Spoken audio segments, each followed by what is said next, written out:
Welcome to the Boardroom Sessions podcast. In these sessions, we meet the most amazing and interesting people. We learn about their passions, their business models, cool new technologies, and of course, their lessons on personal growth. I hope you enjoy.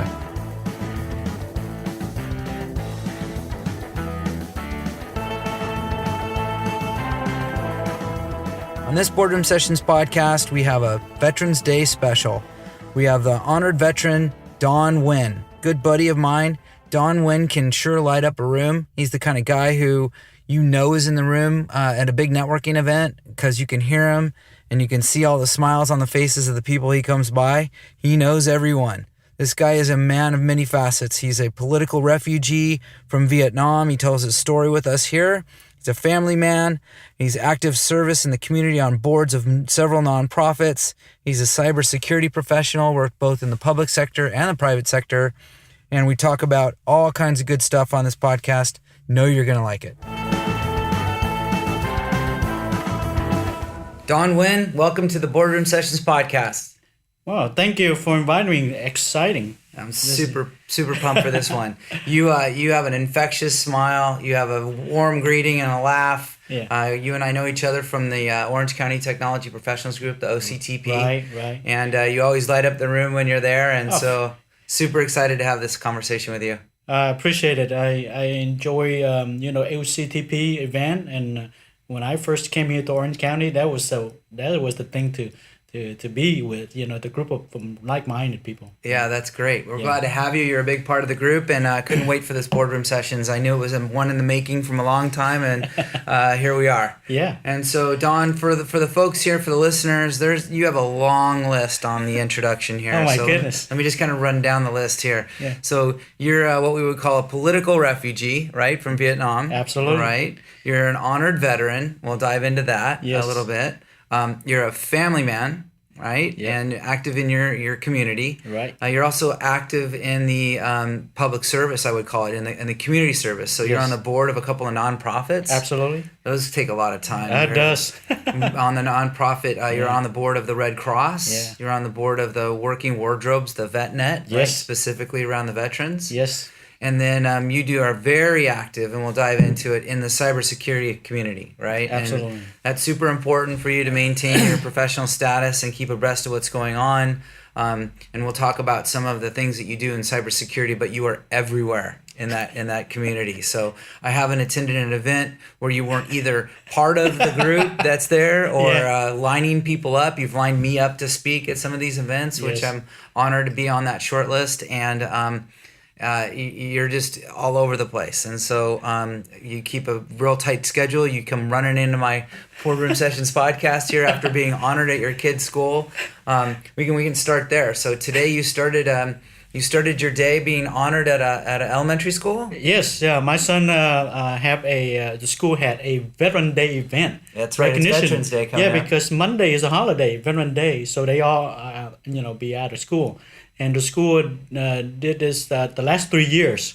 And so they invited me to speak to the student, also represent our services as well. What a great day. They sing patriotic songs. Yeah. And I get to stand up for my U.S. Air Force services and address more than 20 questions of what I did and, how I Kids got to ask you questions? Oh, yeah. Kids had really creative question. Did you ever kill anybody? They asked that question as well. I said, of course. Fortunately, I have not, but, I support that mission. Yes, of course. Yeah. And I would ask that question if I were a kid, I'm sure. That's just a natural question. Yes. So what an honor. Yeah. How does that make you feel? Oh, it's a very proud American, where I came from, and you're probably going to mention that where I came from. Mm-hmm. And my kid's there. At the most proud moment is your kid is looking at you like, that's my freaking dad. That's my dad. Right?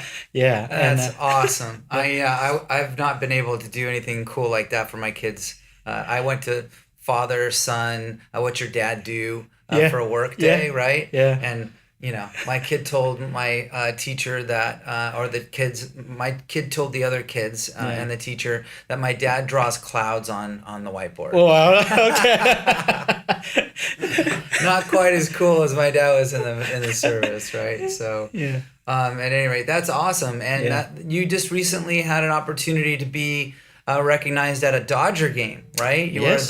You were the honored service member at a Dodger game. Tell us about that. Yes, so it's a military hero recognition during the game, and the reason they chosen me from other veteran was I have a unique story that came from Vietnam, and because of my transition from Vietnamese war refugee to a service member and served 27 years, and they loved the story.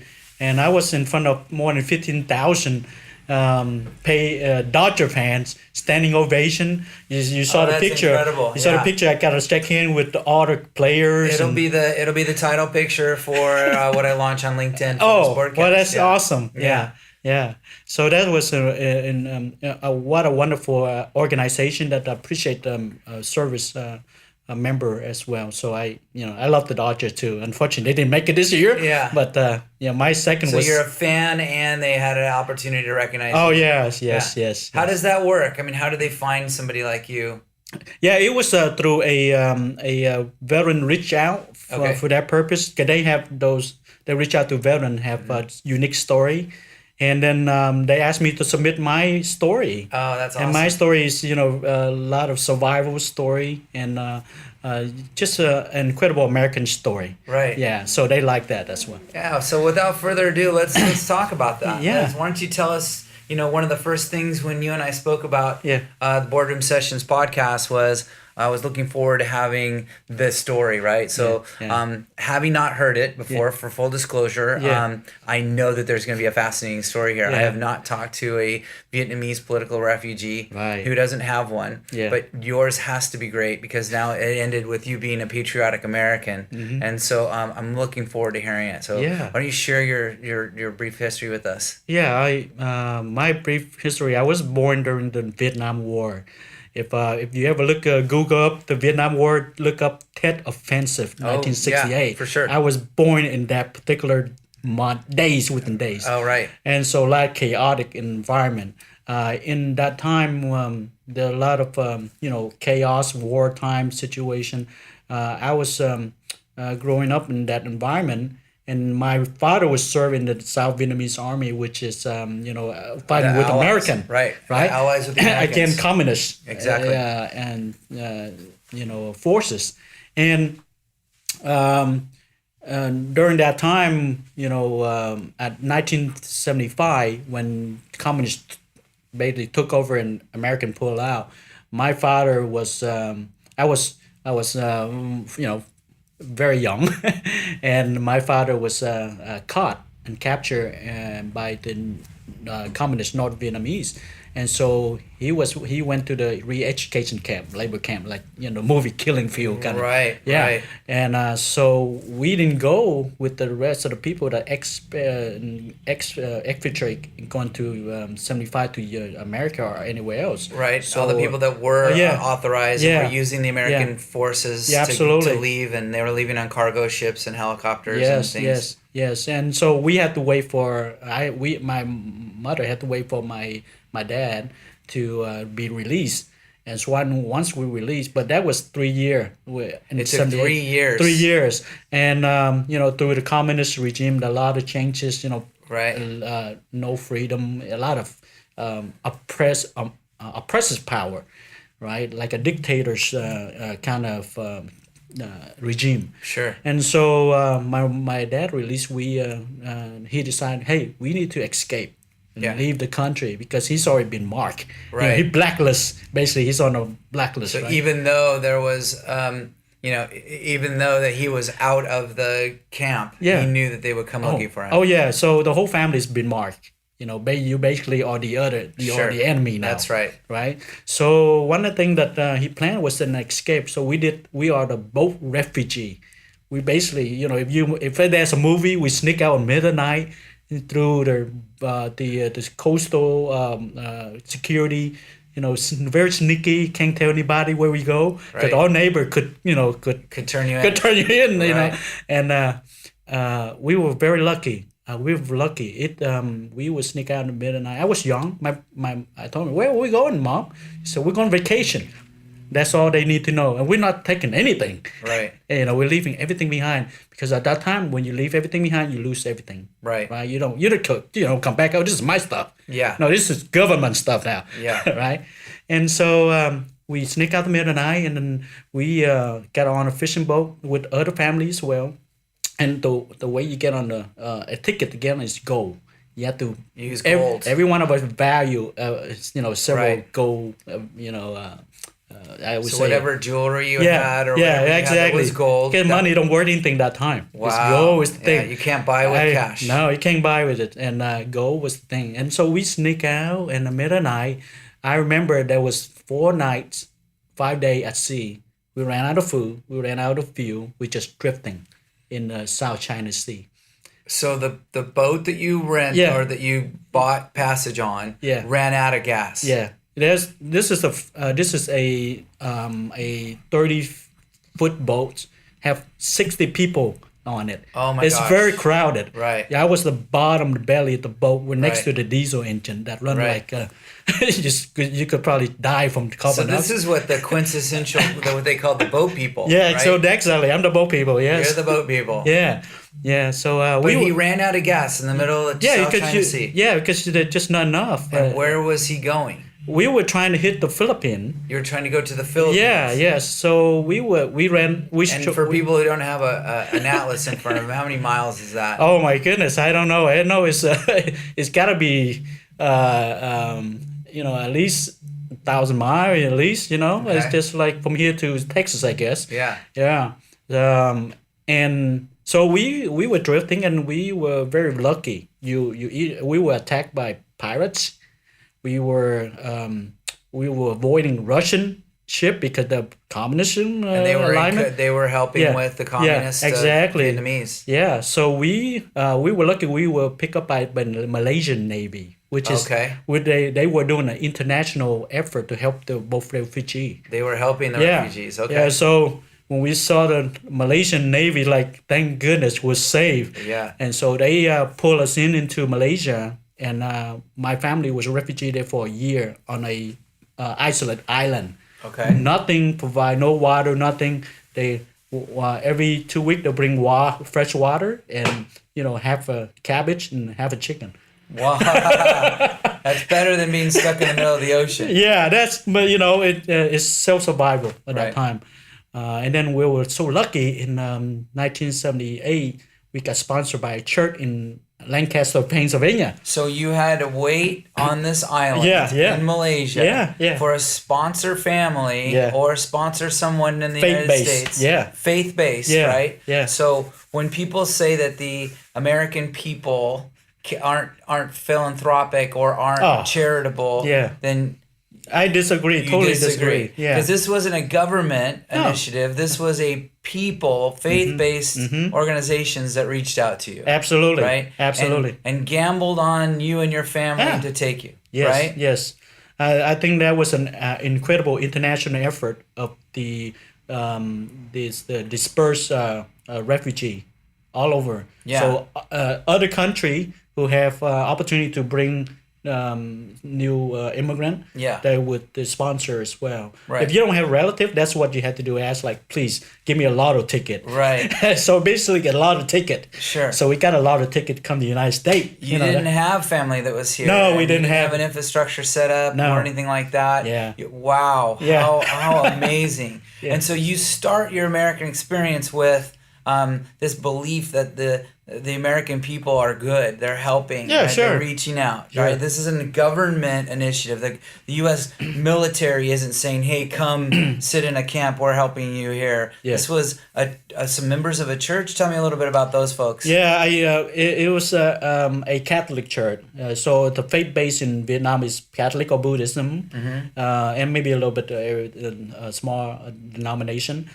So it was Catholic based. I thought it was an Amish, because Lancaster area, right, at Right. the beginning. Later, I'm like, oh, the Amish kind of with it. The Amish people. Yeah. Yeah. But it wasn't. It was a Catholic-based Okay. organization that saw our family was a political refugee, actually, because my dad serviced to American Right. services, and because he's He been was on the marked. good side. He was Yeah, helpful. now he's on a not good side. Right. Right. Yeah, absolutely. Yeah. So That's amazing. Yeah. So that's where you first landed in the United States. Yeah, Lancaster's Pennsylvania in December. Can you imagine that? Yeah. Come from tropical Burr. country, and Yeah. here I am, snow out to the roof. Pennsylvania. Yeah, I can't even imagine. That was culture shock, really. I bet it was. Yeah. So what was it like growing up a refugee As a refugee in America? I Language is an issue. Oh, You don't definitely. speak English. Definitely language and issues. The only thing I knew in school that I did well was math. Yeah. And PE, physical fitness, right? Yeah. The rest is I got fail, originally, and that's I had to learn English as a second language, Right. and that really great, and also there's faith based that taught that as well. So nuns. Yeah, Catholic nuns, fathers. fathers. So they have program for that time for all the transition refugee. Wow. Yeah. Incredible. Yeah. Incredible. And so how did you get into the military? Oh, well, during school, one of my teachers was a retired lieutenant colonel army nurse. Okay. And she took a mentor, saw, an opportunity to kind of guide me. And I told her, that, I want to go to college. And she said, well, your family don't have that resource. You just came in America. You don't have that, money, or you're an okay student. You're not a great student. So she recommend. And first, I enlisted the army. Yeah, at that time, I don't remember the theme was be all you can be. Yes. Yeah, so I saw that be all you can be. So All right. the marketing of the United States military. Exactly, right? exactly. So I enlisted in the army actually before I got out of high school. Okay. Yeah, so I joined. As soon as you could. As soon I could, I knew that was my ticket to something bigger, better, and also financially resource for higher education as well. Right. And the The army. GI Bill. Oh, GI Bill. I think I fully optimized that. Yeah. So tell us about that. What was your experience in the military? It became really tough. I can tell you, I was not a U.S. citizen when I enlisted in the army. Okay. There was a stigma Okay. about Vietnamese refugee. You still with the communist kind of Okay. perspective. So a prejudice, right? And Prejudice, discrimination. I Okay. experienced that at the beginning because there's that time. Not a lot of Vietnamese American that joined the military. I'm the very first few. right, you were in the first wave of It was that, free, right? yeah. First, And so it was fresh in everyone's mind, and some of those folks that you were talking with in the Yeah. military structure, Yeah. they fought in Vietnam, yeah, right? yeah, So they lost friends and buddies, and so they and look you at me look as like the enemy. yeah, yes, I look like the enemy. That's a great thing to say. They have flashback to say that. Yeah. Sometimes. That's tragic. Yeah. But I deal with it. It's one of the things that I knew that that's a challenge. I just had to prove myself that I'm a capable soldier just like them. Right. And so that's what I did. So you didn't take that as that objection, that challenge, right? Yeah. And you didn't own that with with a regret or No. you just knew that you was something you needed to overcome. That's right. I And just so that's upbringing. That's your parents speaking through you. You think that overcoming objection. yeah. Where did you learn that? I think from my dad as well. He's he's kind of like survival kind of person. He's went through a lot through his military service, and of course my mother as well. Without a husband and raising for 4 kids, just during wartime, after wartime, that's very challenging. You just find a way to survive, right? And find a way to have an opportunity to do something better. I love that. Yeah. I love that you took that challenge and just chalked it up. You didn't build a resentment toward it. You didn't say, "Hey, this is unfair. Yeah. The chips are stacked against me here in the military." You just, "Hey, I gotta fight through this." Yes, So tell me about that. Tell us about that. I think where did your career go in the military? yeah, my career. I thought about just doing the 4 year contract, with and then opportunity came become an officer, and then I got my degree, and then I got the opportunity, and I end up 27 years later, and wearing a uniform of U.S. military, Yeah. and do incredible thing all over the world in different type of mission, thing that you don't know, you don't need to know. Yeah, right. So Yeah. you worked in security. You got into Yeah. the cybersecurity. Yeah, my skill set require top secret clearance. So there are things that we do for government, military that cannot be discussed.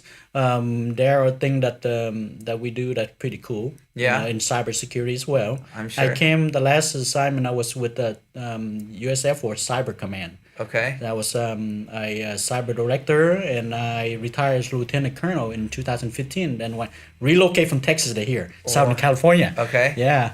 And then you retired from the military. Yes. Yeah. And so they put you through school. They taught you all of this cybersecurity information. And then you played in the private sector, right? Yeah, absolutely. So with all of that esteemed background, right, and all of that information now that you have, skill sets, you went into the private sector. Yeah, so absolutely. how was that transition? Oh, I have to say that the transition is not easy.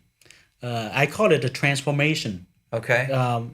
What I give back to the new veteran right now is that I tell them there's going to be a period for you transition, but you have to transform yourself as well. I think I transformed well. I think when you said I come to meeting and you like me and all that, and I can that's a key of successful transformation, because it's a different culture, different languages, different engagement, different way of doing business. You have to learn all over again. So when I transition and transform, I have to learn again the basic. Right. What is it like to be a business executive? What is it like to be a CISO? What is it like to be a cybersecurity professional? Yeah. So I had to relearn that. But one thing I like about the private sector is I know how to brand myself. You know how to brand yourself. Yeah. Right. I learned how to market. Right. I know how to network. Network wasn't like the military terminology here. Sure. Networking is... So we talk about the brand on the podcast here all the time. Yeah. And the brand is very, very important for people, for companies, et cetera, right? Yeah, right. And, your brand, whether you try and manufacture something or not, I'll tell you your brand right now is that all of the things I introduced you as, right? You're this very outgoing, warm, bubbly person that people love to talk to, right? You light up a room, and you're also known and very, very active in the community of being a cybersecurity professional, right? Absolutely. So Absolutely. you know your stuff. Oh, yeah. I think when you have so much to offer from operational cyber, because I came from an operational background, military, very operational. And in the private sector, there's a lack of experience in operational aspect of it. A lot of strategic, other implementation, but operational is lack. And this talent is lack as well, as we all know.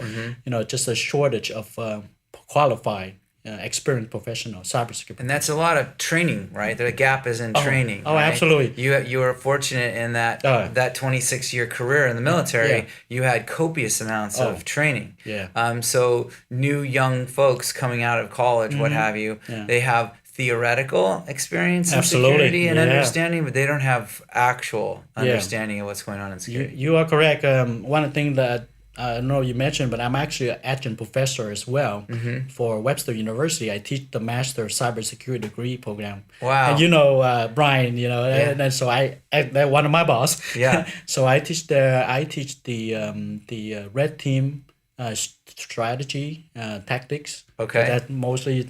And the red team meaning? That means the adversary. You have to put yourself in the adversary's. So you play the bad guy, right? Yes, I think like the bad guy. Just don't do like the bad guy. Right, sure. But you have to think like them to add to the strategy so that they can play back and forth. Yeah, I think in this kind of threat environment, you have to think what the other, the adversary is doing. Because in order to protect your environment, you got to predictive, proactive, predictive, not reactive. Sure. It's reactive.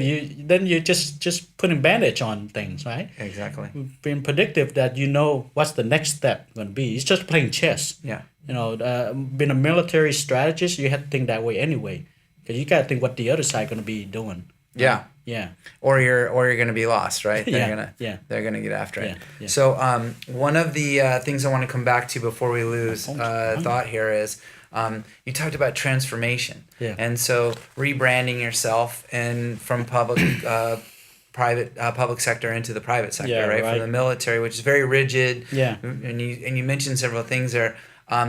That's incredible. So that leads me into the thought that you mentioned there very slyly that when you work with other veterans that are leaving, making the transition, you're there helping. Yes. So this is a big theme I see in talking to you, is that you're extremely active in service work, right? Yes. So you're on board of directors of 2 nonprofits, right? You work as an adjunct professor. Yes. You help transition other veterans, right? Yes. So tell us about that. How has that woven itself into your life? Yeah, I live my life with 3 core values, and this relate to the Air Force. Integrity first in everything that you do. Second is service before self. Think about other people situation, how you can solve them, right?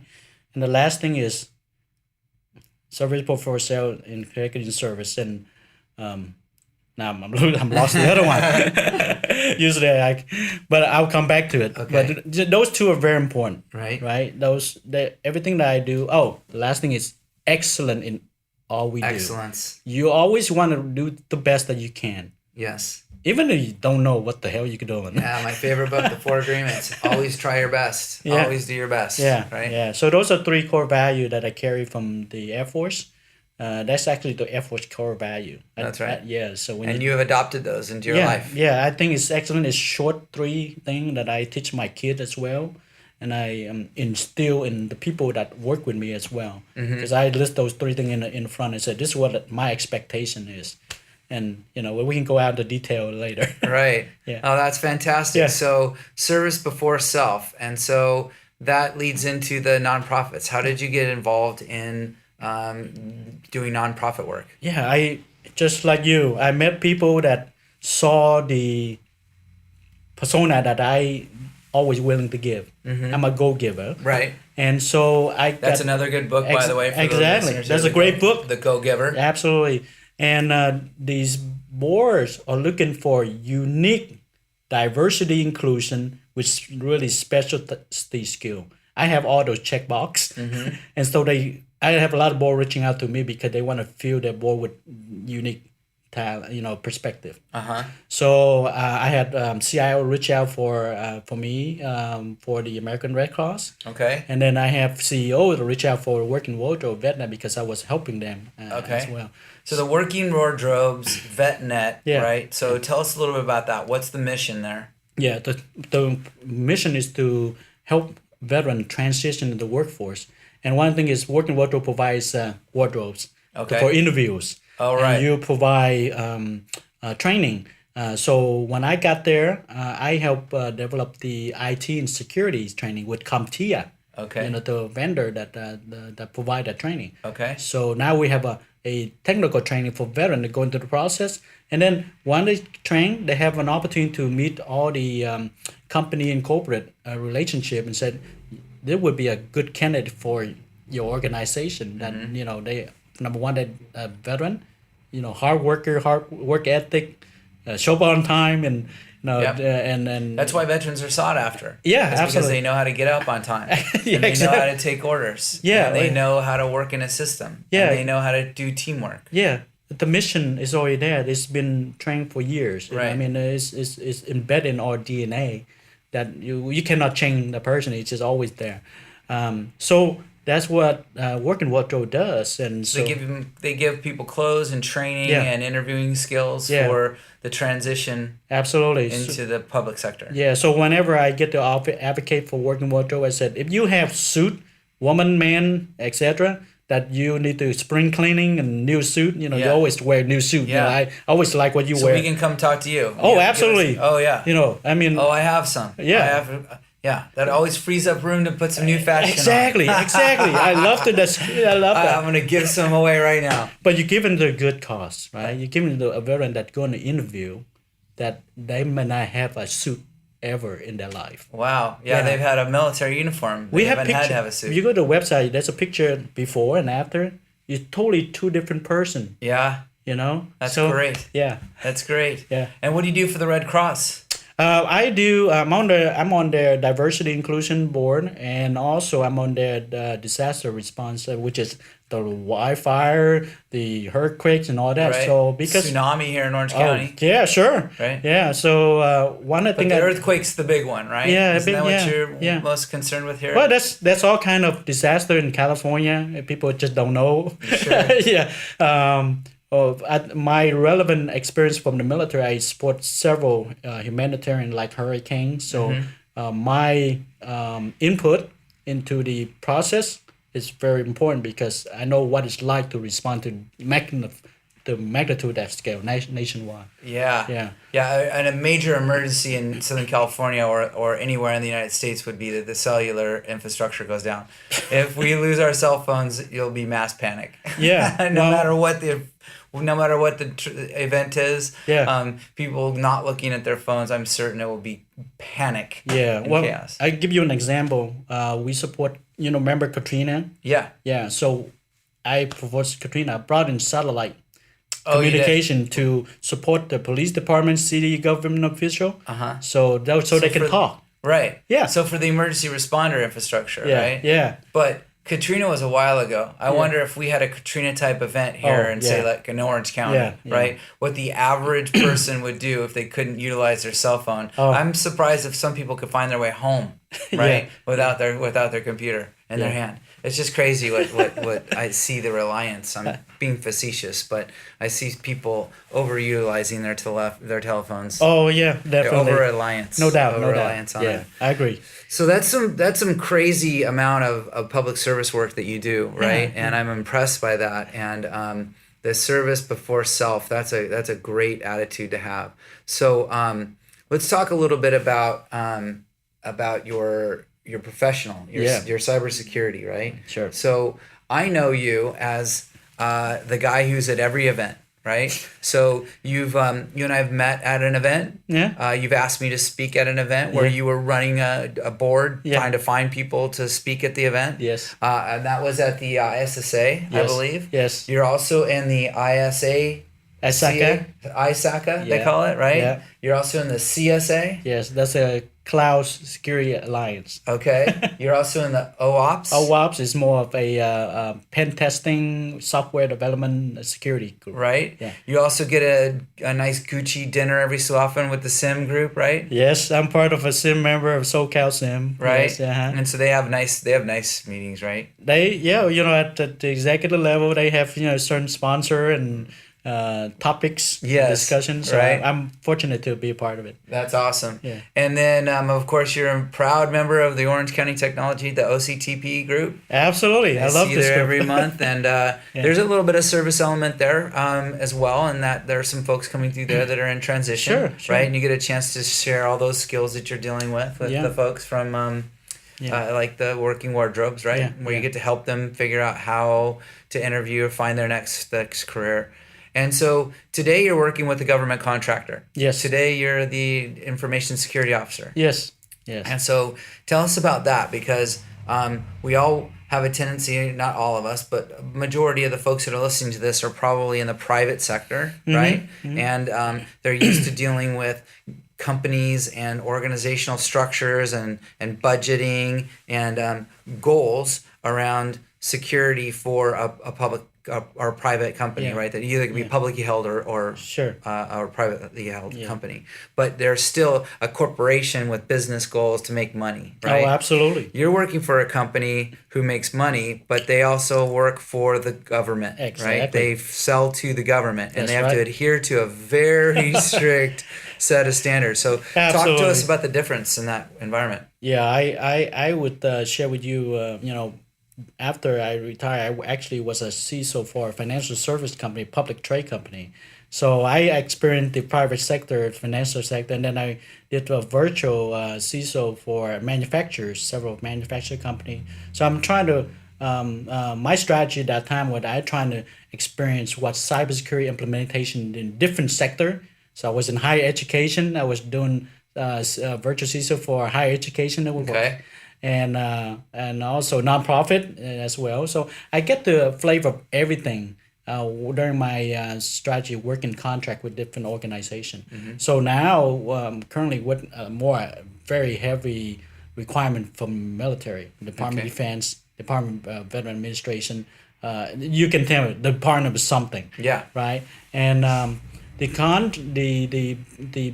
company I'm currently supporting have a healthcare services provide to the organization. So there's a HIPAA compliance. Okay. There are FedRAMP compliant. There are FIP compliant, NIST compliant. You can name it. The letter adding up. Right. The work I'm currently doing a lot of government risk and compliance requirement. Sure. And I see privacy is coming just under scope right now. Right. So that's coming pretty soon. Right. Yeah.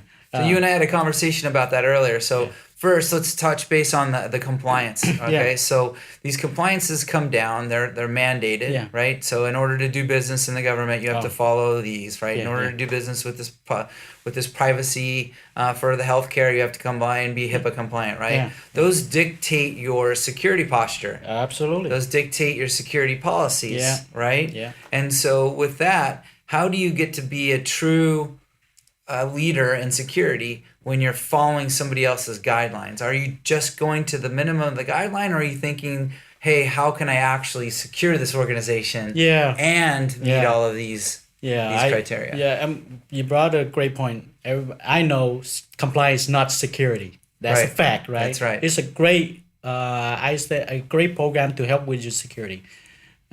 In order to work with government, most people will understand you have to have an ATO. It's authorized to operate. Okay. In order to get that operation going, you got to meet all this requirement checklist, right? Right. And the challenges for organization is the resource Okay. to do that, because intensive documentation, intensive artifact, just government bureaucracy sometimes it's not quite fluid like the private sector. Understand. You do a snap, it happened. Yeah. In the government, there's check and balance. Sure. Quite a long journey. Yeah. So you got to be patient working a compliance program or cybersecurity program. The standard that they provide, I think, is applicable to private sector as well. It's just a little too much for private sector. But for government, of the sensitive nature of their work and the government data perspective, that had to be protected. Sure. It's very important. And so it's a good framework. It's a good It's base foundation, good, right? Foundation. But yeah. it's not security. No, right? I can tell you, it's not security. I've been on the other side. Sure. You can have the best cyber. You said you're a red hat. Is that what it is? Red right? team Red strategist. team. Red Yeah, team. Right. yeah. And so you're on the red team strategy. You play the bad guy. Yeah, Right. yes. So even through all that framework that they're building here, you could have your way within a company. I can tell you the score. We win. Yeah, you already won. Yeah, we already win. You already win. win.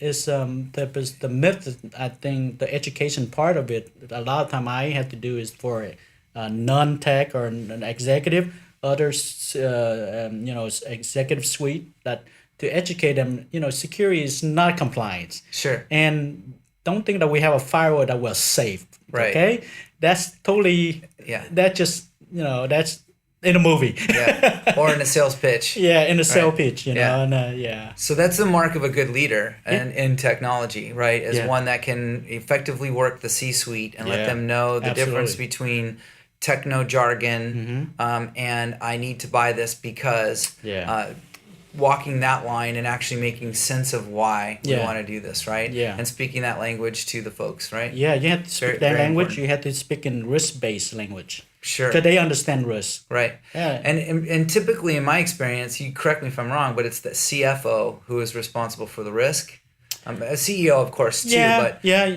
Sometimes they have a chief risk officer as well. Okay. You know, so CFO is more of a business risk. You know, a Right. resource business risk. Right. You know, you tell a CFO it's going to cost us this much, and he's going to Yeah. You know, Typically, they have in some organizational structures. They see the CFO responsible for the law, the attorneys, and the contracts and their risk mitigation. Yeah. So sometimes security isn't the same conversation. It's what is our risk today regarding that posture, that footprint. Yeah, just reflect to my first role in private sector was a CISO, and my boss was CIO, and then his boss was CFO. Okay. So my job was to provide that risk to the CFO. Right. So I had to educate him slowly because Sure. you know he's been a CFO for many years. Yeah. And when I said this is security insurance, Right. it's very important. Yeah. But you're currently underfunding this program because just calculate the risk here, calculate the cost for him, you know. So yeah. We're throwing around some acronyms for those of you that don't know the business, the technology, and some of the corporate structure. But CFO is Chief Financial Officer, right? CISO is Chief Information Security Officer, which is the head of security from a digital security perspective in most organizations. So just to clarify there. But Don, one of the things I find amusing in the security conversations, and I see it prevalent in not all, but a lot of your groups that we attend. Yeah. It's in all of the sales pitches of all the different product sets and all the teams, whether it be, you know, the 20 line items of security products are being out there and all of the people that play in those, is that the people are busy protecting the perimeter. Okay. Yeah, right. So I love to use the castle analogy because it's the best analogy that goes, right? Yeah. So people build walls. They build fortresses around their organization digitally, right? They try and monitor the perimeter of their information. They try and make sure that no one has an opportunity to breach. They use the word breach into their operation. They make sure that they monitor with, you know, in this analogy of a castle, imagine video surveillance, imagine tripwires, imagine some other kinds of you know, a notification that somebody's coming and going, and they spend a lot of money putting up the barbed wire, building the moats, building the walls, putting security guards on top of the walls with machine guns, whatever. But then if you actually look at the day-to-day organization and where that data is actually going, it's walking right out the front door, over the drawbridge with smiles and greetings all day long. People are welcoming the flow of that significantly important intellectual property data and letting it go right out the front door. Yes. And I'm talking about things like file transfer. I'm talking about things like collaboration tools. I'm talking about things like texts and cell phone messages. I'm talking about all of those kind of documents and data that are shared freely and openly without in most cases, any kind of corporate governance or adherence. People put it on paper, hey, we're not to share this information, but yet if you're working with a vendor, you're sending information back and forth, right? Yeah. And so how do you address that? That has to be one of the top topics of conversation going today. Yeah, I see that from multiple organizations that I have worked with. Of course, you know, in three things that we worry about: first, technology, people, and process. Yes. Right. Yeah. The two things that really the risky part of cyber is the people and process. Just an example, you know, currently we're working on an incident response plan. So one of the type of topic that I'm introducing is insider threats, right? Insider threats. That's people walking out, smiling. Right. Yes. That's people just abusive with their privileges, right? And sometimes people just making dumb mistakes, right? Unintentional. And because they're not educated. Sure. You know, that's the one thing I think if I have $1 to spend for cybersecurity, I would invest in the training, awareness training, because I can turn you into a cybersecurity ambassador. Sure. Part of my team. Sure. So some of the products that I help my clients with are like anti-phishing tools, right? Yeah. So you can send out via an email, like a picture marketing email blast, Oh, right? yeah, yeah. But this is done by an internal resource to your internal company Yeah. team to look like a very, regular type of an email and solicit you to do something you've been trained not to do, which is open up an attachment from someone you've Absolutely. never seen before, right? Yeah, you're right. We've all been told, hey, don't open up the email that's attached from the Nigerian prince, right? Yeah, right. And he's looking for you to go to the bank and cash a check for him. We all know those, right? But yet, if somebody sends something and says, hey, attach this, you've won something, and they do that, you should be able to train to them. So there are tools for that. And so Yeah, absolutely. I think from a professional hacker perspective, the pro will assume your identity credential and will be your identity that caused the breach it within the community of the environment there, right? The pro doesn't drive by and hit you. It just lay there and wait and just learn your environment and then, emulate. Sure. Just like we did in the military, emulate. Just like normal business. Yeah. How would you, That's how. That's Mike. That actually Mike sent me, not nobody else. It's Mike. But we already assume your identity. And that's how a good phishing scheme works. That's it comes right. in, You gotta it think- sits, it plays, it listens, it monitors, Yeah. and then it sends some very rational looking emails or attacks on things so that it doesn't raise alarms and gathers as much information as possible. Absolutely. Right? That we all love to point back to some of the more sexy hacks in history, right? Sure. We all talk about Sony and the big, the big hack that happened at Sony, but that was infiltrating and stealing file data. It was downloading file data on people for months before it was detected. Yeah. Those are, I think earlier I mentioned we don't have the resource, the talent, the resource. So we have to leverage some of the tools tools out there, user behavior tools, analytics, the SIM environment that help us to see just a management perspective. Right. And also how... So tell folks about SIM. What tools have you seen or what companies have you seen that you've used in the past? What was a more successful strategy around SIM? Yeah, I have opportunity to use like 3 different type of SIM. Okay. And I'm not gonna name the brand or anything on this broadcast. But so SIM, security incident. Yeah, security event, security incident event management. Right. Yeah. So these SIM are correlating all the feed, the logs, the sensor, the alert into a dashboard that management will look at. And most of the compliance that we talked about earlier all mandate that you have the logs. But they don't mandate you do anything with the logs, right? Yes. So many companies have log management, which means they collect all the data on what are alerts or suspected threats out of their firewalls or ISA, devices, or all of their different devices that are gathering this information, but they don't know what to do with them or how to deal with them. That's correct. So you use a SIM service to then go through and compile that data and find out what events actually are real threats and how to deal with them. Yeah, so a good SIM would establish a baseline. What's normal? And then once you have your normal daily operation, and then you see the anomalous, there's some alert from a really interesting country, or it's alert that really interesting time, or a spike of activity. That's what we want to look for. There's opportunity to tune these SIM to the right scale, because what's happening is that I see organization buying tools, but they don't tune them. Right. They need to tune them to reduce the false positive, to reduce the action item, because there's a lot of noise. There's a lot of noise in these tools, and I think a good SIM would have some kind of intelligent fee as well, threat intelligence fee. And so some of those services have people behind them, right? Yeah. So you not only have a device that's telling you and it's fine tuning and you're working with your own team, but you have folks that are day to day learning what the new security threats are, right? Yes. And so have you had the experience of using any of those kind of people led services?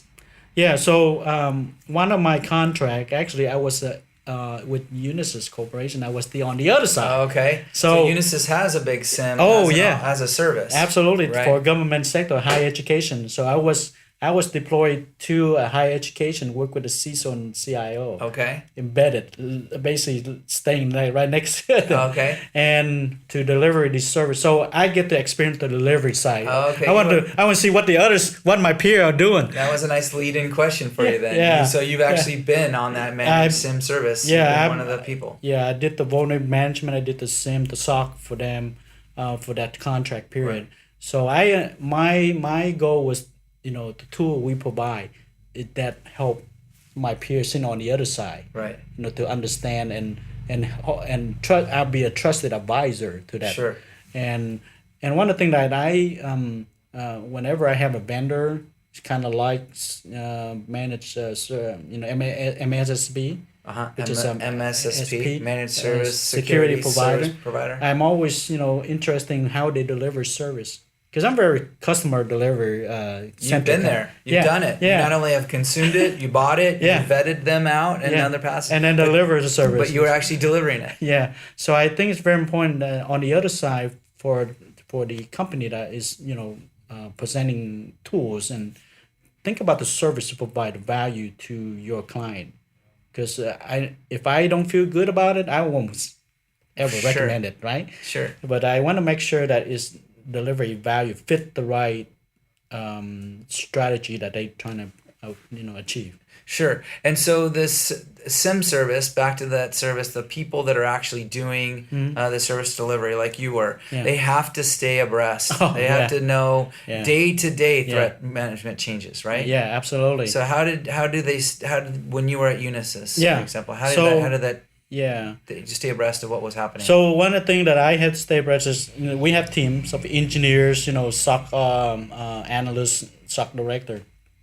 One of the things we have to think about is that what's the trend of the threat, from different variety of sources of information, and we got to decide, look at what the current culture, current security stack of that organization, right? There's for example, vulnerability management. There was a concern at the higher education, because nobody know what, like you said, they got all this remediation. What do we do? Right. And so our team is always trying to getting new training, get subject matter expertise to help us as well, because I can tell you, nobody know everything about cybersecurity. Right. We know certain thing that we're good at, but we also work as a team, a village of professional practitioner. So one of the things you see me out and about a lot is that for reason, because I want to know what's application security. I want to know what cloud security doing. I want to know risk and governance doing. I want to know the engineer are doing. Right. Because I want that perspective. Because the more I know, the more people I connect with, I can ask for, please help me. Yes. Right? You have resource. You're building your fence of resources around you, and you're learning more. And I see this much more in the security field with good security folks like yourself than I do in other forms of technology. Yeah. I see lots of other folks get very busy. They get project after project after project. They stay in their office late. They don't get out to the networking events. And then they pull their head up out of a couple of years and things have changed. And they didn't see it because they were getting told things by their vendors is how they were learning. They were getting most of their training from vendors and the occasional maybe AWS conference or something of that nature, where they're getting a little overwhelmed in a big trade show. And not able to see some of that. So that's amazing. And again, the amount of activity that you do, and the ISSA, the ISACA, the CSA, the OOPS, all these things are ways in which you stay fresh. I think every organization provides certain key information, contributing key information for cybersecurity, approach, and different mindset. Everybody there different. Right. Yeah. So one of the things that I'm trying to do is to view from their perspective what's important to them, and that's how I kind of provide my cybersecurity program to organization, either building them or maturing them. I use that all the perspective that diverse learning opportunity, Mm-hmm. and I'm always like a student to all of them. And I don't show up as an expert. I go there, I'm learning. No, I Teach- see you as a very humble guy. Yeah, When I called you a security expert, you said security professional. exactly. Yeah, cybersecurity professional. Yeah, I don't think anybody will reach expert level. Right, yeah. Just my Two personal cents. perspective. I agree. I would agree. Yeah. You might be a security. You might be an expert in some aspect, but Yeah, absolutely. the whole pie is too big to be an expert on all of it, right? It's enormous, enormous. So there's a lot of threats going on Yeah. right now. There's a lot of things we could talk about. We could dive into all kinds of things around ransomware. We could talk about foreign government intervention, Yeah.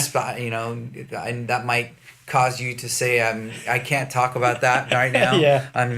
I'm under security clearance there. Yeah. But let's talk about something that is very, very dynamic. That's somewhat a buzzword out there where people are talking about it, but it's something that we do, and we do utilize, we see, we hear, we feel in some shape or form all day long. Yeah. And yet there's going to be very much a absence of talent in this environment. Yeah. And that's around IoT. Absolutely. Right? Internet of Things. Yes. So let's describe A, what Internet of Things are to the listeners, Sure. and B, how security relates to Internet of Things. Yeah, So I think at the panel previously of CISO, and they asked me what's the next threat, and I said Internet of Thing, and to the young college student is like, what is that? Well, Internet thing, anything connected to digital, Right. to Internet, it's everything that can be sent in a digital message. That's relative. That's sensitive information, or maybe not sensitive, but it's a profile of of you, a profile of organization, and it's a way to get in. Right. Right. I look at it as a door, a Yeah. window, a Yeah. little keyhole. Sure. Internet thing. I look at the perspective differently. When now, because we're so connected, every business now, with current business I'm working with, they're so connected. They have mobile device out and about, capturing healthcare, personal healthcare information. Tablets, handheld devices, the wireless devices, Wi-Fi help, devices. Exactly. Health professional looking for a tablet to do, whatever they do in healthcare service, Sure. right? Every services, every sector will be overwhelmed with internet connected device. Manufacture, internet of operational things, Sure. right? So how do you protect that? It's really tough. Just looking at the scale of the professional, the talent out there, and the technology, and the enormous size of this explosion of Internet of Things connection. Everything's connected. Yeah. In your house now, I just yesterday won as a give me prize at an event, a Google Hub, a home hub, right? Yeah, yeah. And it's now assuming that my life is so confused with how many things are connected. I need a management console. You need a SIM. Right? I need a SIM for my house, Yeah. right? I need one for the Ring doorbell, right? Because it's a video enabled wireless doorbell to come Sure. back, so I can command Google to change to look at that. Yeah. Video cameras if I had them. Yeah. Connected television, connected devices. Yeah. My home, the last time I checked on my Wi-Fi, right, Yeah. had 19 connected. You're below the devices in my standard. house. I'm below the standard. Yeah, below the standard. I have 30-something devices. 30-something devices Yeah. connected wirelessly to your network Yes. in your house. Yes. That's incredible. Yeah, that's normal now. That's normal now. That's normal now. And think of a business. Think of a think of a healthcare institution. Oh, right? my God. Like go walk into a dental office. Yeah.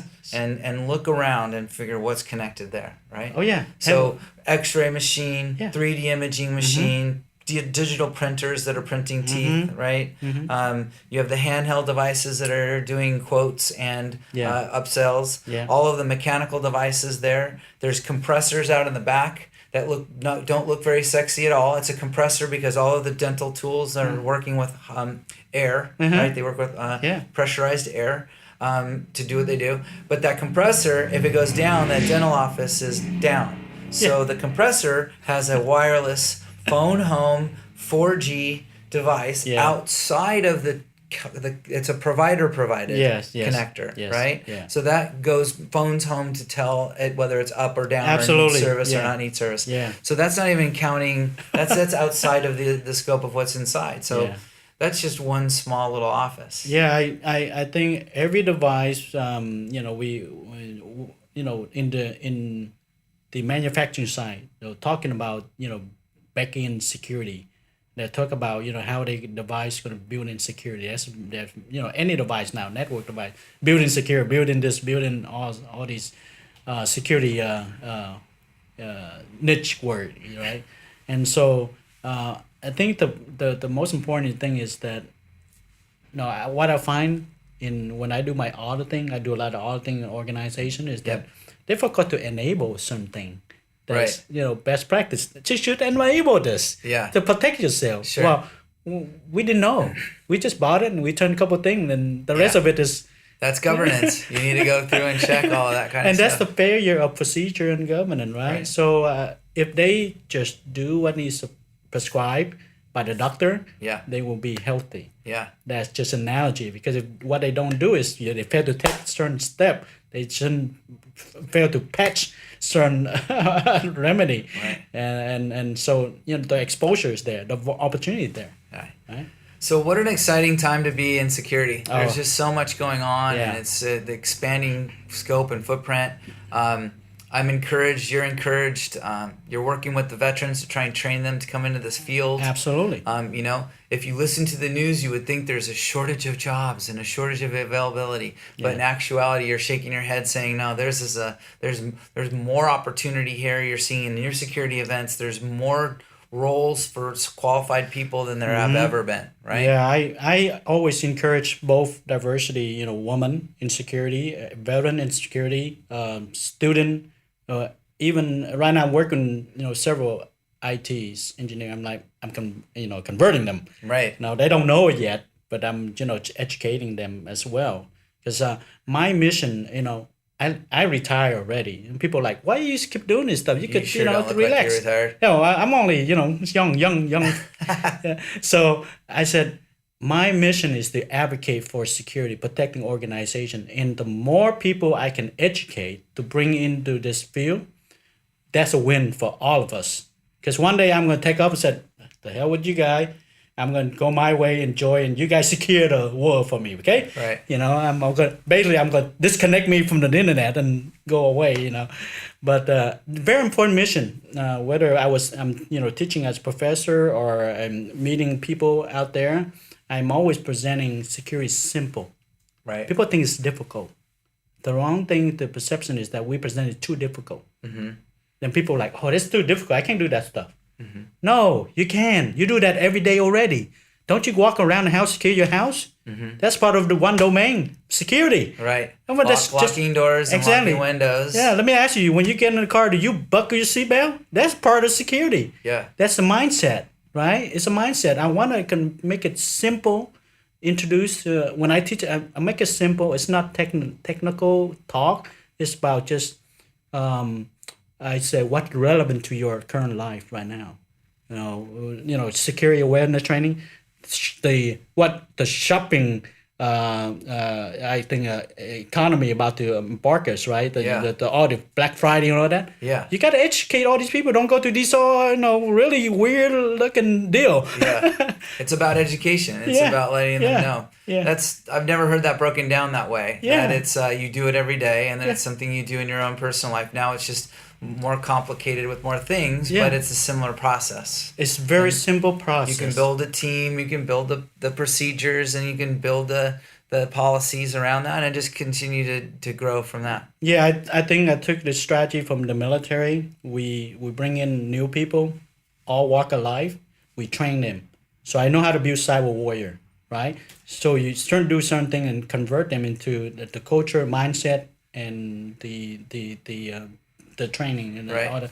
So we can do the same thing in the private sector.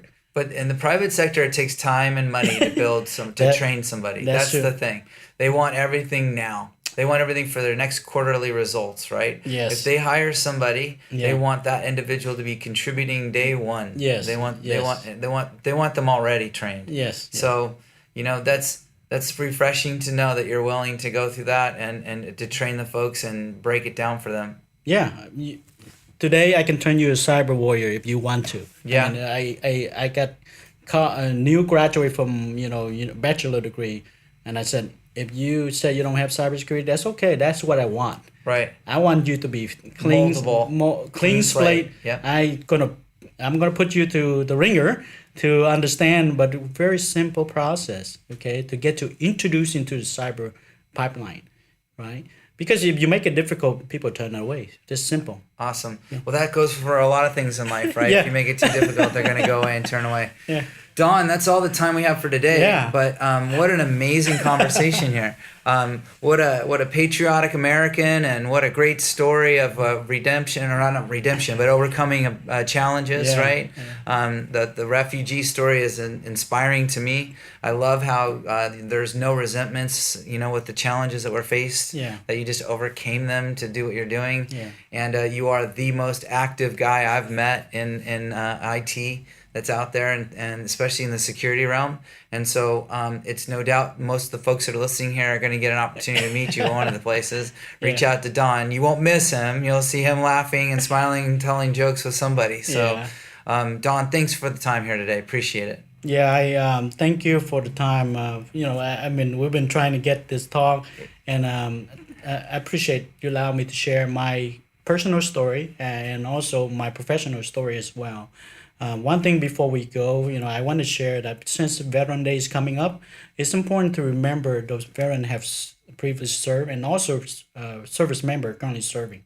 The reason we have freedom today to what we do, enjoying life, we can do surfing and HB and doing all these things, because there's people that serve and protect our freedom. They put their life out on the line. Absolutely. For us. Sometimes the ultimate sacrifice. Ultimate sacrifice. That's right. Yeah. So thank you, Don, for your service. Yeah. Excellent. Appreciate it. Absolutely. Take care. Thanks again, Don. Hey, Mike here. Hope you liked this boardroom session. Please check back to your future sessions, as we're recording a new one every month.